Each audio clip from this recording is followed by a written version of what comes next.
Hello नमस्ते, कसे आहात सगळे? छान ना? मी पण मस्त आहे. आज आपण आपल्या सबस्क्रायबर माधवीताईंचा प्रश्न घेऊया.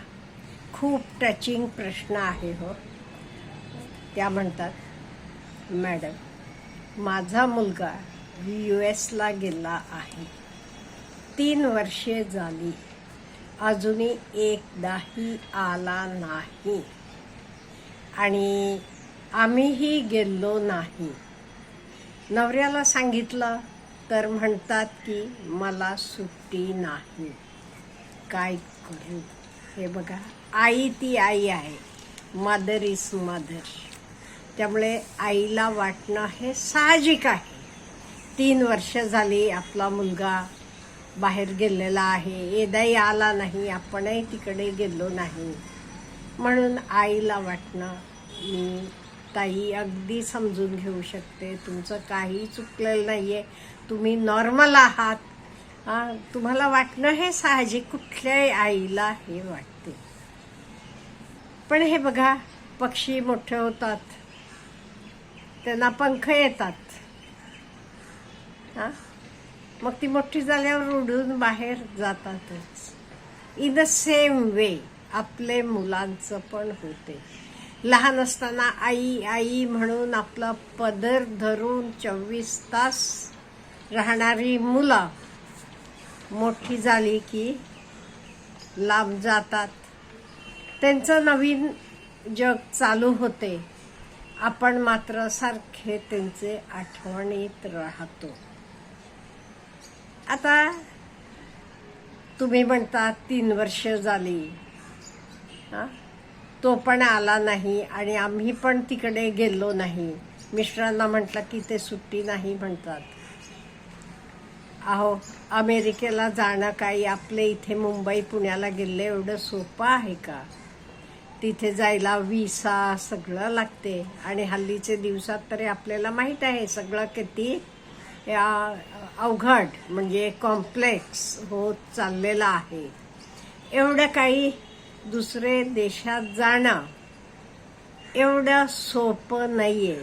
म्हणून तुमचे मिस्टर म्हणत असतील मला सुट्टी नाहीये म्हटलं की थोडक्यात भागते, म्हणून तुम्हाला हे सगळं कुठे एक्सप्लेन करून सांगत राहू असं वाटत असेल त्यांना, म्हणून ते थोडक्यात सुट्टी नाही म्हणत असतील का? म्हणजे एवढं सोपं नाही येतं आपल्याला विसा मिळणं हे सगळं. आणि हल्ली तरी आता ट्रम्प साहेब आल्यानंतर दुसऱ्यांदा हे आणि अवघड करून ठेवलेलं आहे ते. त्यामुळे बिलकुल एवढं सोपं नाही आहे. मनात आलं, गेलो, मुलाला बघून आलो एवढं तरी तुम्ही लकी मानायला पाहिजे. हल्ली आपण व्हिडिओ कॉल करतो, व्हिडिओ कॉलमध्ये आपल्याला बोलता येते, बघता येते, त्याचं घर तो दाखवेल, काय बनवले दाखवेल, एकमेकांशी आपल्याला बोलायला भेटायला व्हिडिओ कॉलमुळे शक्य झालेलं आहे. पूर्वीच्या काळी ते तर पण नव्हतं. फोन यायच्या आधी तर कधी पत्र येते तेव्हाच भेटायचे. पण हल्ली आपल्याला हे सगळं आहे. तुम्ही त्याला सांगा ना, तुला येऊन जा, त्याला येऊन जाणं सोपं आहे. किंवा काही त्याला आत्ता तिथे प्रॉब्लेम असले, येण्यासारखं वातावरण नसलं, ते समजून घ्या. फोन तरी करत असाल तुम्ही आठवड्यात एकदा तरी. त्यामुळे फोनवरनं एकमेकांशी बोलायचं.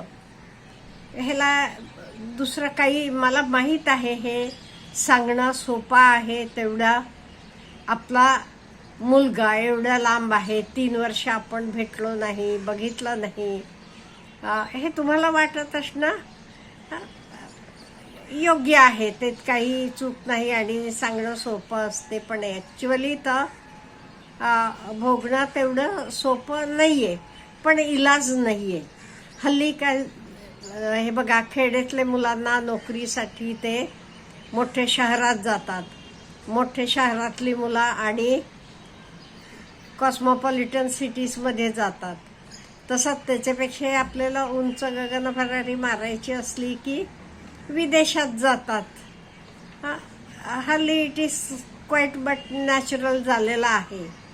त्यामुळे तिथे पण आपला समाज आहे, हॅपी आहेत. शेवटी आपण काय म्हणतो, कुठे का असे ना, आनंदी आहे ना आपला मुलगा, सुखात आहे ना, मजेत आहे ना, बस आहे. पण हल्ली काही मुलांचं हे पण मी ऐकले, म्हणजे मुलांनीच सांगितलेलं तिथे असणारे, आपल्याकडे पण चांगल्या नोकऱ्या मिळाल्या की at the end of the day same होते. म्हणजे तिथे टॅक्सेस जास्त आहेत, तिथे सगळं कॉस्टली आहे, त्याच्याशिवाय आपली माणसं नाही आहेत, मेडिकल फॅसिलिटीज खूप महाग आहेत, आणि मेन म्हणजे आपल्या गावात आला की आपली माणसं जवळ असतात. त्यामुळे at the end of the day it is the same. त्यामुळे त्याच्याशी तुम्ही विचारा, बोला, तो काय म्हणतो बघा. आणि नो डाऊट इथे त्याला तशी चांगली नोकरी मिळत असली, म्हणजे ओव्हरऑल सेम असलं ते काही प्रॉब्लेम नाही. पण तुम्ही एकमेकांशी बोला. आणि ह्या गोष्टीसाठी तुम्ही नवऱ्यालाही मिसअंडरस्टँड करू नका, ते नको सुट्टी नाही म्हणतात म्हणून. नाही, जाणं एवढं सोपं नाही आहे, त्यांना माहीत आहे म्हणून ते असं म्हणतात. तुम्ही मुलाला फोन करताना सांगा, येऊ जा बाळा, 3 वर्ष झाली तुला भेटलो नाही. आणि त्यालाही वाटत असणार, जो आपलं घर, आपल्या आईचे हातचं खाणं पिणं हे सगळं तो पण मिस करत असणार. त्यामुळे तुम्ही काय करा, त्यालाच सांगा, तू येऊन जा, आम्हाला भेटून जा, आम्हाला बरं वाटेल. आणि काय झालं माहिती आहे का, हल्ली आता सध्याची परिस्थिती तिथे कित्येक मुलांना असं वाटते, इथून मी एकदा बाहेर पडलो की परत मला यायचं आणि राहायची संधी मिळणार नाही. सध्या का, म्हणजे माझे बरेच विद्यार्थी तिथे आहेत, ते माझ्याशी कॉन्टॅक्टमध्ये असतात म्हणून सांगते, त्यांना वाटत असते. त्यामुळे तो जरा चालढकल करत असेल, एकदा सगळं नॉर्मल होऊ देत, नंतर मी जाऊ शकतो का, म्हणजे तिथे इथल्यापेक्षा पगार जास्त मिळतात, भरपूर काही इथल्यापेक्षा जास्त त्यांना तिथे अवेलेबल आहे. आता ओव्हरऑल आपण बघितलं की मेन जगातल्या नंबर 1, 2, 3 युनिव्हर्सिटीज वगैरे सगळ्या अमेरिकेत आहेत. नोबेल प्राइज विनर्स बघा जास्त तिथल्या आहेत, खेळाडू बघा, सायंटिस्ट बघा, सगळं का हे शक्य आहे. समथिंग इज दॅर ना, उगीच आपण म्हणून नाही चालणार, आपल्याकडे आहे, आपण मोठं आहे, अमुक आहे, तमुक आहे तसं. त्यामुळे त्याला तिथे इथलेपेक्षा जास्त काही मिळत असलं, राहणीमान चांगलं आहे, तिथे शुद्ध आहे सगळं, हवा चांगली आहे. आपल्याकडे काय झालं हल्ली, पोल्युशन तर हे सगळं तिथे नाही आहे, डिसिप्लिन आहे, लोक वेल बिहेव्ड आहेत. म्हणजे दोन्ही प्लस आणि मायनस पॉईंट्स आहेत. मी तिथे एवढं सगळं आहे म्हणजे आपल्याकडचं सगळंच वाईट आहे नाही, आपल्याकडचंही खूप चांगलं आहे, तर सुद्धा ती मुलं मिस करतात तिथे. पण आपल्याला माहीत आहे, to get something we have to lose something. त्याला आणि पुढे जायचं असलं आयुष्यात आणि मोठं बनायचं असलं, ते त्याला काहीतरी सॅक्रिफाईस करावं लागते, हे त्याला माहीत आहे. तेवढ्यासाठी तो ते सॅक्रिफाईस करायला तयार झालेला आहे. आणि एक सांगू, आता पूर्वीसारखं नाही आहे राहिलेलं. हो, पूर्वीसारखं कसं आपले आजोबा, त्यांचे वडील किंवा आपले वडिलांपर्यंत एकाच ठिकाणी राहत होते, शेतीवाडी तर सगळे बघत होते. आता तसं नाही. आपण नोकरी साठी म्हणा, ह्याच्यासाठी मुलं बाहेर पडतात. त्यामुळे बाहेर पडल्यावर काय, त्यांना लांब जावं लागते. मग ती तिथे मोठी होतात, तसंच तिथे त्यांची मुलं पण व्यवस्थितपणे सेटल झाल्यावर त्यांना तर सगळं सोडून परत आपल्या गावाकडे येऊया असं वाटत नाहीये. त्यामुळे हे US म्हणून नव्हे, आपल्या देशात गेले तरी, दुसरे मोठे सिटीजमध्ये गेले तरी ते तिथे काय, त्यांची मुलं तिथेच ॲडजस्ट होतात, ते तिथेच ॲडजस्ट होतात, असं होत चाललेलं आहे. मी तुमचं दुःख समजू शकते. पण आपण एवढ्यासाठी देवाला थँक्यू म्हणू. आज आता आपल्याकडे मी म्हटल्यासारखं तुम्ही व्हिडिओ कॉल करू शकता, केव्हाही मनात आलं की बोलू शकता, बघू शकता त्याला, तो तुम्हाला बघू शकतो.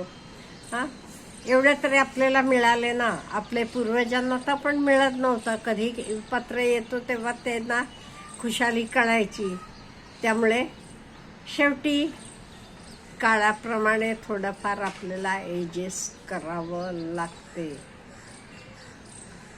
आपल्याला काय म्हणायचं आहे? Have a nice day.